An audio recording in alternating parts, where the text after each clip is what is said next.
Welcome back to the Stay Hungry podcast. Today we're talking about why journaling is important.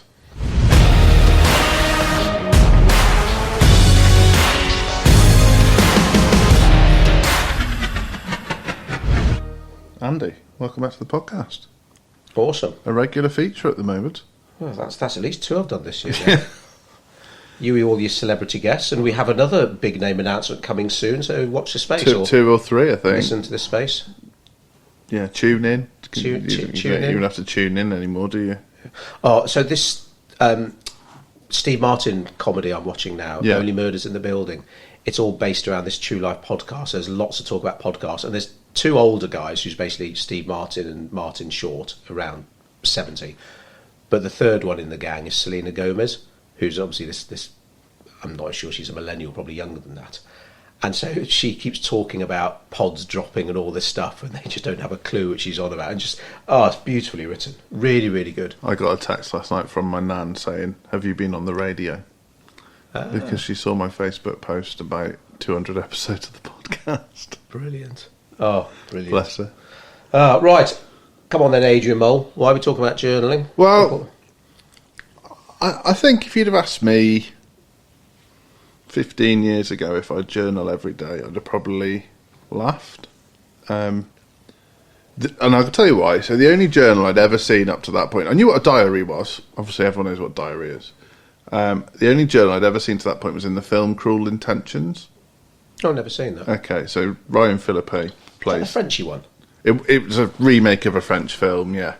So Ryan Philippe, Sarah Michelle Gellar, a few other famous faces. Anyway, the point being that the lead guy in it is a bit of a dick throughout, and the lead girl in it is a dick as well, and they're constantly screwing each other over.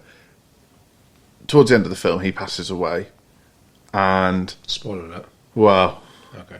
It came out 20 years ago. If you haven't as seen it, as soon as you said Ryan Philippe and Sarah Michelle Gellar, I thought, I'm not going to watch that. It was during that time when she was massive, so Buffy was still on TV. So, pans out, he'd been writing a journal the whole time with all the truths in it and everything that happened. It gets passed round at the funeral, and everyone realises that his sister wasn't perfect; she's evil, and that's kind of what the film's about. So that was my only experience of journaling. So I thought journaling was this like weird, depraved thing that sex-obsessed maniacs did. Oh, there's lots of sex in it as well. Yeah, it's kind of weird. What's it called again? And then the first time I ever came across being told to journal was when I saw an athlete was doing it. So I was reading about Michael Johnson, the 200-metre runner. Oh, runs upright. Runs upright, that's him. Commentates, isn't it? And he journals every day, outlining what went well, what went badly, what he intends to achieve tomorrow, and how he feels. So he always puts how he feels, so that when he reviews it, it's in context. And that sort of pricked my ears up to it. And then over time, as I've got older, it's obviously become more and more fashionable and more accepted, I suppose. Yeah. So, I mean, to make it clear to the listeners, nothing woo-woo here. We don't do woo-woo. But it's about, I guess, how journaling has helped us and the clients in our coaching academy as well. Because, to stress, journaling might not work for everyone. So all we're doing is inviting you to consider journaling if there are certain weak points in your business, in your work-life harmony that we'll talk about. And hopefully at the end of it, you'll think, okay, yeah, I'm going to give that a go. Or think, these 2 guys are full of shit. Yeah, I mean, to give you like a light example of it, one of the ways one of our coaches kicks off his mastermind is he gives everyone in the room 5 minutes to write down the 10 best things that have happened in the last week, or the 10 best things that have happened in the last month, or whatever it might be, since we last got together. And as an exercise, it's amazing how many good things have happened in that period. You're always shocked at how much you can come up with. Essentially, that is journaling. And if you think, probably 80% of the time you're problem solving as a human, it's just what you do. That can sometimes be a bit of a grind and can lead to negative thought patterns. If you sometimes just take yourself out of that and write down all the good that's going on, What a brilliant exercise. Yeah, indeed. So I've summed up 3 points. Okay. Do you want to know them?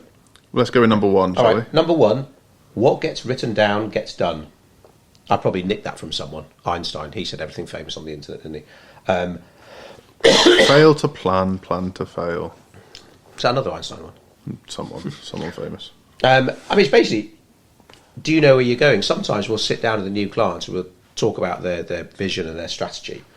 And it turns out they haven't really got one. So when they're complaining about going around in circles, which a lot of business owners can be there, we've been there ourselves, you're going around in circles because you don't fucking know where you're going. And so one of the first things we do with clients is, right, we'll nail down your 12-month strategy. Where do you want to be in 12 months' time? But then we'll break that down into actionable game plans. So it's so important to know what are the night we like working to 90 days. So where do you need to be in 90 days' time? And so what are your big tasks each week and each day to move you towards your 90-day goal? So if I were to say to you, listener, what are the tasks, the non-negotiables that you must get done today to move you closer towards your goal? Do you know?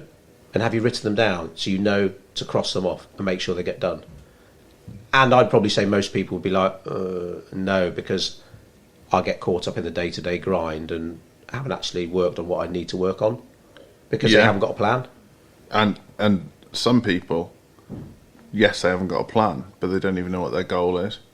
So, like, people, an easy one to pick on, people that enter the lottery. Why are you entering the lottery? Because I want to be rich. Well, that's not why. What do you want to be rich for? Well, life would be easier then, will it? So then you have to sort of get into the nuts and bolts of it. So what is it you really want? Well, I want to retire in a forest. I'd like to have a swimming pool, and I'd like to be able to spend 4 days out of 7 with my wife. Right. Okay. How do we move you towards that? Now, very few people do that. They're too busy thinking about the day-to-day. I'd like to ask people who don't enter the normal £50 million lottery why they go and enter the £200 million lottery when it gets that amount. Because 50 million isn't enough. It's more, isn't it? That probably would be the answer, isn't it? I won't buy a ticket because it's only 50 million, but it's gone up to 200 million, I'll buy a ticket. I'll buy 3. Because 50 million wouldn't be life-changing, obviously. No, absolutely. Bloody hell. Mad, isn't it? Right. What are your tasks today? What are your non-negotiables? Now, I know you've got your non-negotiables written on one of those cool bits of magic, Wipeable paper. white paper, whatever you call it, stuck to the wall. Because non-negotiables, it's about taking control. Because if you're running to the beat of someone else's drum, you're definitely not going to get towards your goals.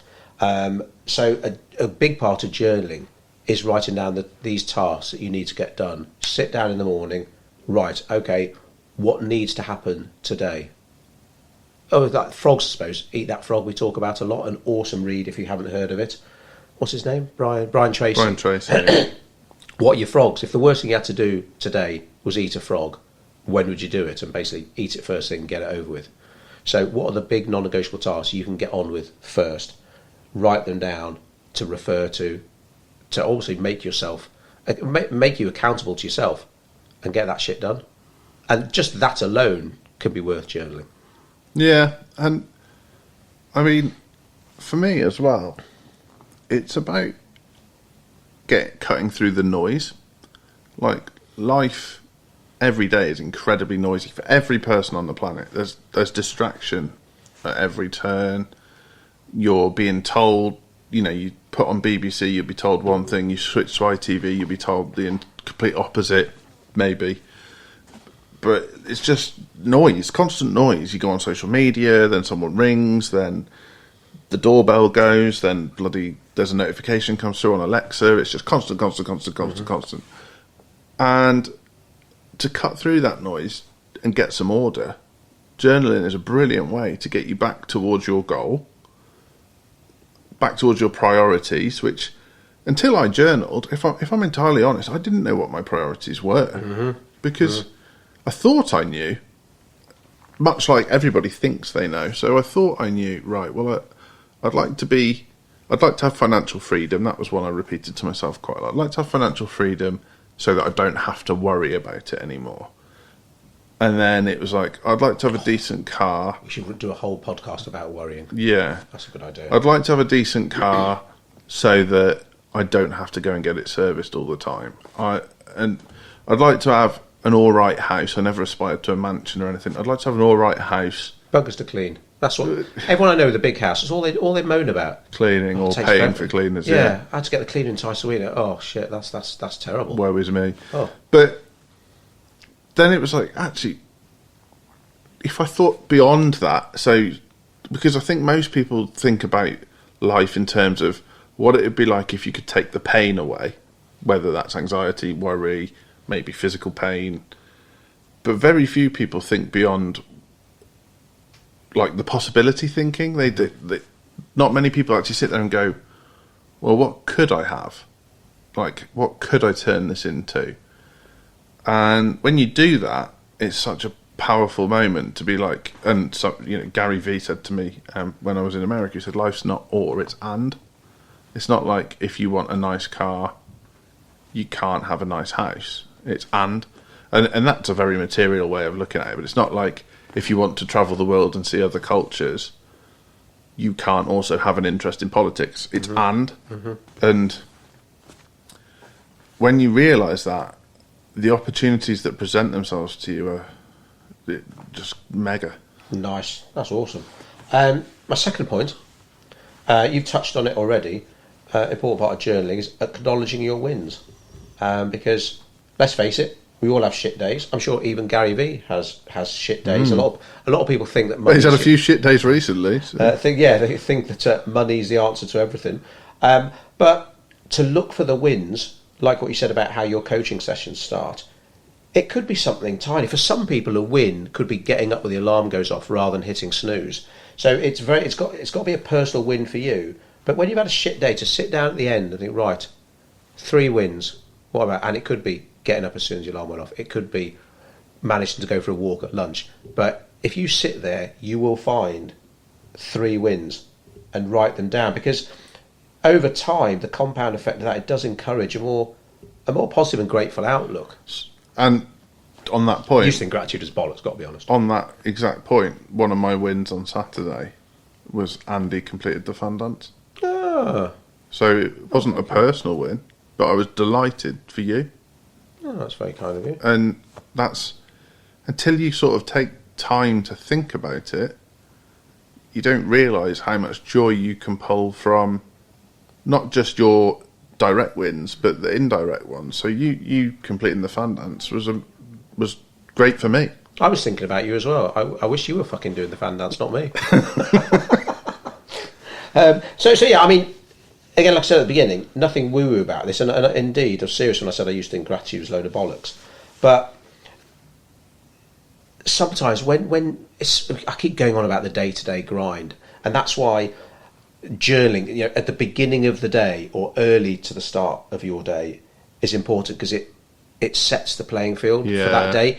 If the first thing you do is check your phone, check your emails, that could be your day fucked, because you're letting go of control. Right, this client wants that, a prospect's asked a question. It's like, no. You need to do what you need to do, and then check your emails, or get someone to check your emails. And I think having that, taking ownership in the morning is Robin Sharma says, own your morning, elevate your life. It's crucial, and for my routine, and for your routine, journaling plays a big part in that. Yeah. And I'd say, I mean, I've been consistently journaling now for 18 months. I know. Probably 12, longer. I think. Probably longer. Maybe 2 years. But I've just upgraded to it's called Mind Journal Pro, but it's just a more complicated way of journaling. The direct impact it's had on my mindset, my productivity, my relationships, my feelings is, it's not comparable to anything else. That's how powerful it is. Yeah, it's so strange. I think if a few years ago you'd asked us both about all this kind of stuff, I'd like to think we're not dismissive. We weigh everything up, but certainly to test something, to and if you can do something, you go all in, do 100%. And the cumulative effect of journaling, writing down those wins, thinking, right, okay, I've had a crap day, but look for those beams of light, write it down, look at it. So when you're having a bad day, scroll through your journal and look, win here, win here, win here, win here. Yeah, absolutely. And again, that setting the precedent in the morning, because again, that's where most business owners we talk to, they go wrong, that they don't have any control because they're in that bad habit. They take their phone to bed, so the first thing they do is check socials. Oh, look at him, he's got a bloody Lamborghini. Oh, look at her, she's done this, and I should be better than them because we're in the same industry and I know I'm better, but why aren't I successful? And comparison is the thief of joy, as we keep saying, or Eleanor Roosevelt said first, I think. And who's emailed me now? Oh God, this client wants that, and that could be a day fucked. It's like you're not even going to get onto your non-negotiables because you're running around after everyone else. And if you do think this is all bollocks, read Ollie Ollerton's book. Breakpoint. I was going to say Battle Scars. That's Jason Fox, isn't it? Breakpoint. He's big into affirmations in the morning because how do you start your day? So my affirmation is kind of right. It's another day of wonder and opportunity. What's going to get you in the mood? What's going to get you G'd up from the moment you wake up? Or do you lie in bed hitting snooze and then you listen to the news and check your phone? Which frame of mind is going to get you off to a better start? Now, Ollie Ollerton, ex-SBS and pretty tough guy, lovely bloke. He talks about this stuff. So if you do think it's woo-woo, then, well, you go and tell him. I won't.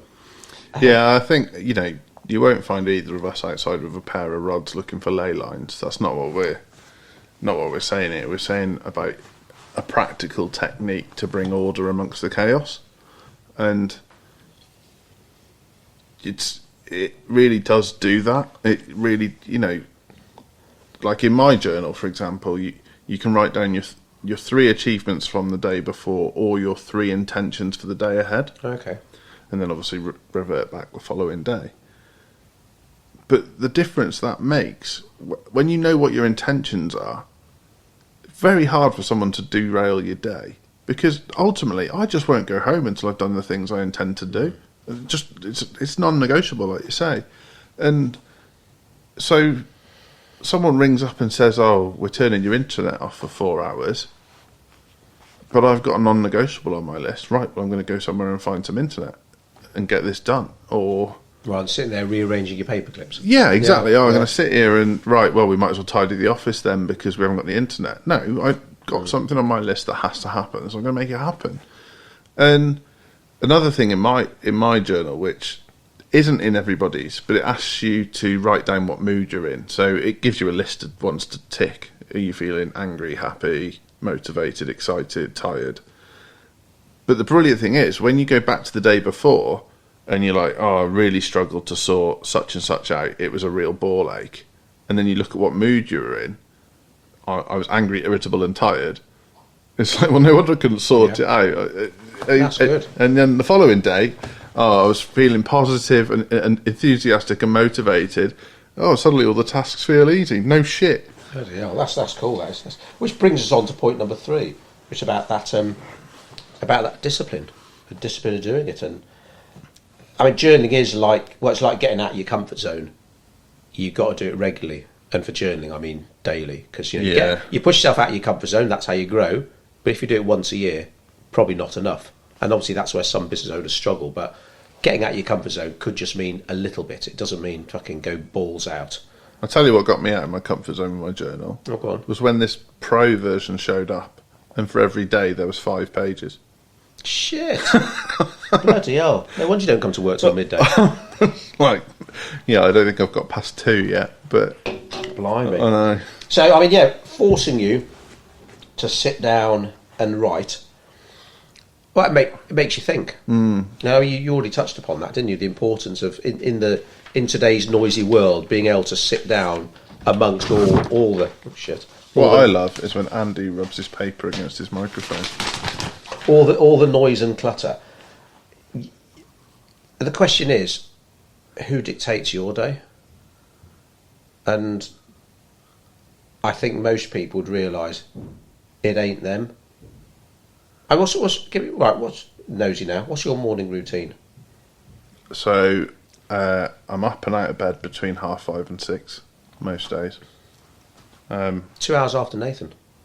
Yeah, 2 hours after. You don't even need to know who Nathan is. Bloody hell. Brush my teeth, obviously. Good to hear. Details. Always have a glass of water. So just always start with a glass of water. And the first task of every day for me, rain or shine, is walk the dog. So always walk the dog. Pretty much always listen to a podcast. If I'm a bit podcasted out, I'll listen to one of my playlists. So that's the next 40 minutes. Home. What's Hannah do? Still in bed. Okay. She's not as fully on board the journaling process as I am, let's say. She managed to go back to sleep then? Or did you just get up really quietly? She doesn't even wake up, yeah. Sometimes the dog jumping on her is the thing that wakes her up. Blimey. So then I have a breakfast shake, which is a relatively new thing, but prior to that I just didn't have breakfast. And then I do my journaling. I do 15 minutes breathing / meditation / bit of both. So how long does your journaling take? Very rarely more than 15 minutes. I'd say when I'm feeling particularly negative, I spend longer on it on purpose. When I'm feeling positive, it flows. So there we go, guys. Anyone who thinks they're super busy and hasn't got time to journal, get up 15 minutes earlier. Yeah. So by the time I've done all of that, we're at like 7:30. Hannah's up. Animals get fed. And at the minute, I go to the gym on my way to work. And then I'm still in the office before 9 at the moment. So Nice. That sounds like a good routine to me. yeah, no, it's definitely good for headspace. So obviously, a lot of this comes down to that ownership again. You have to make that choice to be responsible for this. If you decide to hit snooze, to lie in bed, to get up at 8:30 and just rush straight out the door to go to work, then, nothing we can do about that. So it is making the time, isn't it? To be clear, everyone has one of those days. It just happens to everyone. Some people less than others, but everybody has one of those days. We're not saying you have to be superhuman or not feel sad sometimes or not feel completely knackered sometimes. That happens. But it's about giving yourself the best possible chance. And something we talk to our team about is when you show up to a meeting or you show up to a work day or you show up to a task, are you in the best possible place to give it your all? What could you have done to be better? And if you're not recording that by journaling or note-taking or actively monitoring your activity, you'll never know. It'll just be a feeling, and you can't make decisions based on feelings. And then, again, before you know it, you're sucked back into the day-to-day. Yeah. And as soon, something we haven't touched on, but I think is a really important point. So there's two things that can derail you, mostly. One is other people, so you let them derail you, and you're letting them derail you. And the other is yourself. So if you haven't set your intentions or you don't know what your direction is, it'll be your ego that takes over. So it'll be, you'll start doing things that give, I think we've talked on another podcast about quick dopamine hits, but you'll start doing things that give you that quick hit. So you'll be like, oh, I'll just have a look at the bank balance because I know there's loads of money in there. Or I'll go and raid the fridge and have some chocolate because I'm twiddling my thumbs. And you'll really notice yourself starting to do it, or you'll do all your easy tasks and leave and procrastinate on your hard ones because you haven't got any intention. And the biggest battle ultimately is always with yourself. Yeah, I mean, a lot of people, I think, when it comes down to things like worrying or boredom or anger, these sort of negative emotions, it's because they haven't got anything to focus on. They don't know what to focus on. What do you want to do with your business? Earn more money? Really? And how are you going to measure that? Yeah. If your primary goal is to earn money, it'll never be enough. Yeah, I want 1 million. What happens if you hit 1 million? Oh, I want 3 million, and then you keel over. well, that was worth it, wasn't it? Yeah. You know, if you're serving the people you need to help well, the money will come. And I mean, I've said multiple times, and you've seen me say in rooms of successful business owners, you know, millionaires, my measure of success is how content I feel, not how happy I feel, how content. I feel. Yeah. And most people struggle to understand that, because they say, well, why don't you want to be happy? And I say, because the only direction from happiness is down. And and I don't mean joyful. Like, there is a subtle difference. I think you can feel great joy in being content. Content and fulfillment is, well, I don't know if I mentioned this to you, I don't know if I said it on a podcast. When I got a new gaming keyboard for Maddie for her birthday, you know, she was over the moon. I said, remember, you know, today this is happiness. In a week's time, it will just be a keyboard. And I think it's sunk in like that. And Stephen Bartlett's book, Happy Sexy Millionaire, is it? Really, really good. Gets across the difference between sort of, you know, happy and pleasure and actual fulfillment. Yeah. And there's a phrase he uses, I don't know if someone else's quote or it's his own, about something to do like contentment, fulfillment. No matter what's going on, this is how you feel. It keeps you level, rather than the ups and downs of happy and sad, happy and sad, happy and sad. Yeah, and it's in big print as well, which I like. And like, the joy of journaling is it helps you with your decision making, because your decision making is always distorted if you're on a high or a low. So if you're particularly negative or angry, you'll probably make a bad decision. But equally, if you're excited and overly happy, you'll make a bad decision too. Yeah. You start to believe you're in bullshit, that kind of thing. And actually, it's getting yourself level. And that's a real skill that, you know, I don't think anybody ever masters it, because you have to work on it constantly. But it brings quite a lot of peace, I'd say. Yeah. And again, in a crazy world, we all need a bit of peace. There's something, so I just want to quickly touch upon. We call it the hot hand technique. If you're sceptical about journaling, here's a test. Put 30 minutes on the clock, on your stopwatch. Get out a big notepad and start writing down what you envisage yourself doing in 3 months' time. In 3 years' time.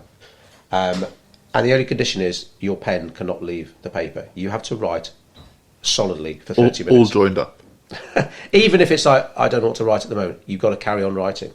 Because it's amazing. So I do this probably about every 6 months. Yours has got quite consistent now, hasn't it? So mine now is sort of leveled out. That so this is where I want to be in 3 years' time. So it's like, you know, what are the kids doing? Where do I live? What's a day consist of? What are we doing with the business? This is how Andy broke the news to me that he's leaving me.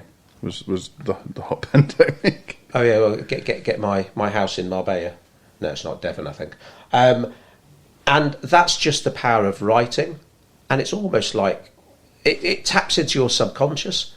So again, if you're thinking, I don't know about this journaling thing, I'm not sure I want to commit to journaling, because again, you've got to make that commitment. Maybe I'll do a bit of journaling. No, you've got to commit to doing it every day, and that's like, what do you say, 15 minutes. But maybe start with this 30-minute exercise to see what the power of writing down your thoughts can have.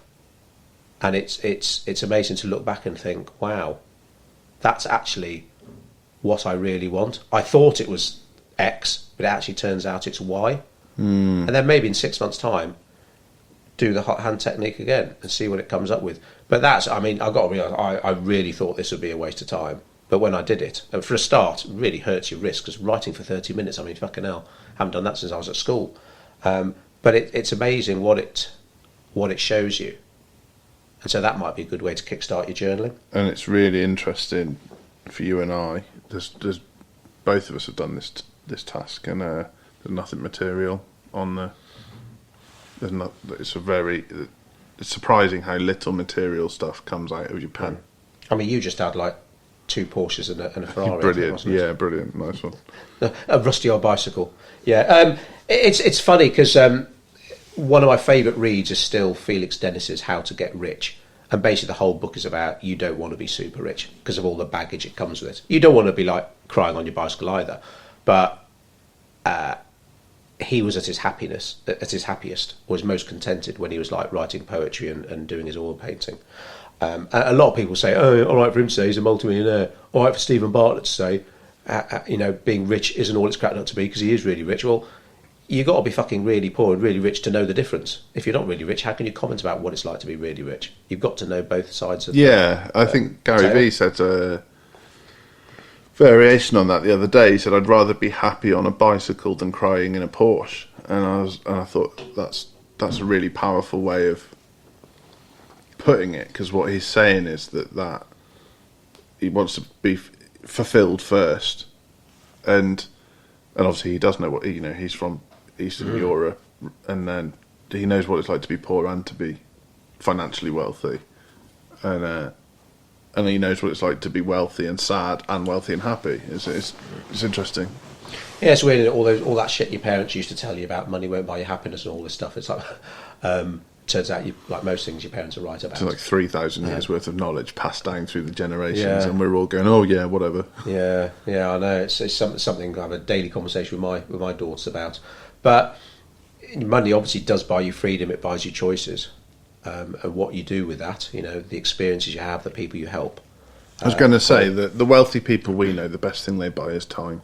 Yeah, they pay other people to do the things they don't want to do, so they can do the experiences that they want to do. Yeah. And there's a difference, because there are people out there, lots of people go on quite fancy honeymoons nowadays, but chances are whilst they're on that honeymoon, they're also worrying about what's happening at home, where I guess truly wealthy people can pay people to look after that stuff whilst they're away. And so in summary, I've written down questions that the dear listeners might want to ask themselves when it comes to journaling. I have 4 questions here. It is, if you're considering journaling, do you know where you're going? Do you know what tasks must happen to get you there? How many wins are you acknowledging? Or does your day seem like all grind?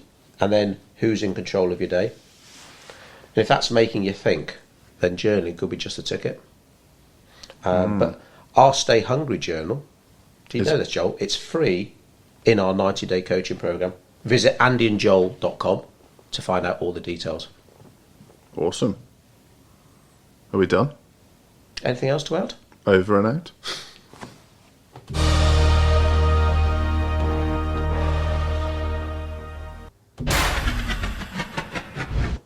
You've been listening to the Stay Hungry podcast. Don't forget to subscribe, share, leave us a review. I'll love you forever. Visit andyandjoel.com if you want to know more about our coaching. We'd love to hear from you. Take care, everyone.